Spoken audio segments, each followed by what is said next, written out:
नमस्कार। सोचिए, क्या सिर्फ 10,000 रुपए के छोटे से निवेश के साथ कोई ऐसा बिजनेस शुरू किया जा सकता है जो घर बैठे बैठे आपको शानदार मुनाफा दे दे? सुनने में शायद थोड़ा अजीब लगे, राइट? लेकिन आज के हमारे इस विश्लेषण में हम जिस सोर्स मटेरियल पर बात करने वाले हैं वो हमें मशरूम की खेती के इसी शानदार अवसर के बारे में बताता है। तो आज हम बिल्कुल जीरो से शुरुआत करेंगे और देखेंगे कि ये पूरा का पूरा सिस्टम आखिर काम कैसे करता है। तो आज की हमारी इस चर्चा का एजेंडा बहुत ही सिंपल है। सबसे पहले हम समझेंगे कि मशरूम असल में है क्या। फिर बात करेंगे शुरुआत के लिए सही मशरूम चुनने पर। उसके बाद देखेंगे कि इसके लिए कितनी जगह चाहिए और सबसे आखिर में बात करेंगे सबसे जरूरी चीज की, यानी लागत और मुनाफे की। चलिए शुरू करते हैं। सेक्शन 1, मशरूम क्या है और पारंपरिक खेती के मिथकों को कैसे तोड़ा जाए। अब देखिए, जब भी खेती की बात आती है तो हमारे दिमाग में बड़े बड़े खेत और ढेर सारी मिट्टी की तस्वीर आती है। लेकिन मशरूम के साथ ऐसा बिल्कुल नहीं है।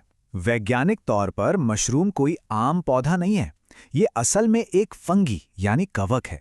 ये पूरी तरह से एक अलग जीव है जिसे पनपने के लिए मिट्टी की नहीं बल्कि सिर्फ नमी और जैविक पदार्थों की जरूरत होती है। मतलब ये उन पौधों से एकदम अलग हैं जिन्हें हम आमतौर पर खेतों में देखते हैं।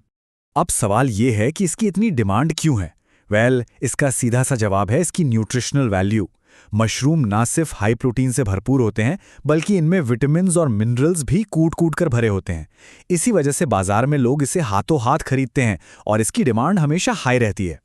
एक बिजनेस के नजरिए से देखें तो ये चीज इसे बेहद फायदेमंद बनाती है। जरा दोनों की तुलना करके देखिए। एक तरफ है हमारी पारंपरिक खेती, जिसके लिए आपको चाहिए उपजाऊ मिट्टी, बड़े बड़े खेत और तेज धूप। और दूसरी तरफ है मशरूम की खेती। इसके लिए आपको क्या चाहिए? बस गेहूं या धान का भूसा, एक अंधेरा और ठंडा कमरा और थोड़ी सी नमी। बस, किसी बड़े खेत की कोई जरूरत नहीं है। आप इसे अपने घर के एक बंद कमरे में भी आसानी से उगा सकते हैं। है ना कमाल की बात? चलिए आगे बढ़ते हैं सेक्शन 2 की तरफ। सही मशरूम का चुनाव। नए उत्पादकों के लिए सबसे बेहतरीन शुरुआत क्या हो सकती है? अगर आप पहली बार इस बिजनेस में कदम रख रहे हैं तो डेटा का जवाब एकदम क्लियर है। ऑयस्टर मशरूम सोर्स मटेरियल ये साफ तौर पर बताता है कि 2026 और उसके बाद के समय के लिए भी इस सबसे ज्यादा डिमांड में रहने वाला और बिगिनर फ्रेंडली विकल्प है। अगर आप रिस्क कम रखना चाहते हैं तो शुरुआत करने के लिए ऑयस्टर मशरूम चुनना सबसे स्मार्ट डिसीजन है। लेकिन आप सोच रहे होंगे, आखिर ऑयस्टर ही क्यों? तो देखिए, इसके फायदे बहुत जबरदस्त हैं। एक तो इसे उगाना लिटरली बहुत आसान है और इसके सेटअप की कॉस्ट भी ना के बराबर है। सबसे अच्छी बात इसका समय है, सिर्फ 20 से 25 दिन। जी हां, इतनी तेजी से आपकी फसल कटाई के लिए तैयार हो जाती है। और तो और, इसे सामान्य 20 से 30 डिग्री सेल्सियस के तापमान में आसानी से उगाया जा सकता है, जिसे कंट्रोल करना किसी के लिए भी बहुत आसान है। अब आके हैं सेक्शन 3 पर, जगह की आवश्यकता। कम से कम जगह का ज्यादा से ज्यादा इस्तेमाल कैसे किया जाए?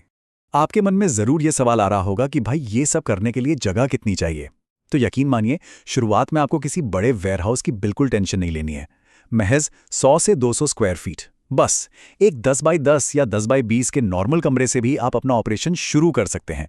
ये इस बात का सबूत है कि शुरुआत में आप इसे कितने छोटे स्केल पर रख सकते हैं। अब आप कहेंगे कि इतने छोटे कमरे में अच्छा मुनाफा कैसे होगा? तो इसका सीक्रेट है वर्टिकल स्पेस का इस्तेमाल। आप मल्टी लेयर रैक सिस्टम लगा सकते हैं या फिर छत से लटकने वाले हैंगिंग बैग सिस्टम का यूज कर सकते हैं। इस तरीके से आप कमरे में फर्श से लेकर छत तक की पूरी जगह का स्मार्ट तरीके से उपयोग कर लेते हैं। तो क्रूशियल पॉइंट यही है कि सही तकनीक से एक बहुत छोटा कमरा भी एक बहुत बड़े बिजनेस में बदल सकता है। चलिए अब उस हिस्से पर आते हैं जिसका हम सबको इंतजार रहता है। सेक्शन 4, निवेश और मुनाफा। लागत क्या होगी और रिटर्न कितना मिलेगा? यहां हमने दो तरह के सेटअप्स की तुलना की है। अगर आप बिल्कुल छोटे स्तर से शुरुआत करना चाहते हैं तो लागत सिर्फ 10 से 20 हजार रुपए के बीच आएगी। मतलब इसमें आपको बीज, भूसा, प्लास्टिक बैग्स और स्प्रे बॉटल जैसी सभी जरूरी चीजें मिल जाएंगी। वहीं अगर आप इसे थोड़े मीडियम स्केल पर ले जाना चाहते हैं तो 1.2 लाख से 1.5 लाख तक का खर्च आएगा। इसमें आपका एक प्रॉपर शेड, रैक सिस्टम और ह्यूमिडिटी कंट्रोल करने वाली मशीनें शामिल हो जाती हैं। चॉइस पूरी तरह आपकी है। और मुनाफे की बात करें तो आंकड़े सच में हैरान करने वाले हैं। आपकी पूरी प्रोडक्शन साइकिल सिर्फ 45 से 60 दिन की होती है और इस दौरान आपका रिटर्न 50% से लेकर 100% तक हो सकता है। सच बताइए, ऐसे कितने बिजनेस हैं जो इतने कम समय में इतना बेहतरीन प्रॉफिट मार्जिन देते हैं? बहुत कम। लेकिन यहाँ एक बहुत बड़ी सावधानी भी है। ये सब तभी संभव है जब आप बिल्कुल सही तकनीक का इस्तेमाल करें। अगर तकनीक गलत हुई तो ये रिटर्न नहीं मिलेगा। ये बात बिल्कुल ध्यान रखने वाली है। तो ये सब जानने के बाद यकीनन आपको भी लग रहा होगा कि इस बिजनेस को शुरू किया जा सकता है। लेकिन रुकिए, एक बहुत बड़ा सवाल अभी भी बाकी है। अगर आप आज ही शुरू करना चाहें तो एक बिगिनर होने के नाते आपको असली बीज, जिन्हें स्पॉन कहते हैं, और सही भूसा यानी सबस्ट्रेट आखिर मिलेगा कहाँ से? बाजार में असली और नकली बीजों के बीच आप फर्क कैसे करेंगे? यही वो सवाल है जो इस बिजनेस में आपकी असली सफलता तय करेगा। और इसी अहम सवाल का जवाब हम अपने अगले विश्लेषण में गहराई से समझेंगे। तब तक के लिए इस चर्चा में हमारे साथ जुड़े रहने के लिए आपका बहुत बहुत धन्यवाद।